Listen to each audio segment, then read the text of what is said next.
বান্দার হক যে ব্যক্তি নষ্ট করবে সে আল্লাহর হক যদি শতভাগও আদায় করে আর বান্দার হকে যদি কোনো তোয়াক্কা না করে, বেপরোয়া হয় আর বান্দার হক নষ্ট করে, তো কিয়ামতের দিন আল্লাহ রাব্বুল আলামিন তার এই বান্দার হক নষ্ট করার অপরাধ মাফ করবেন।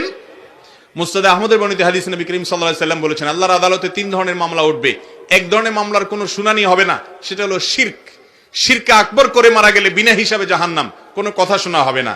আরেকটা হলো আল্লাহবাদী মামলা, আল্লাহর হক নষ্ট করেছেন, নামাজে ত্রুটি করেছেন, রোজায় ত্রুটি করেছেন, হজে ত্রুটি করেছেন, এগুলোর ব্যাপারে আল্লাহ চাইলে বান্দাকে মাফ করে জান্নাত দিতেও পারেন, সেই সম্ভাবনা আছে।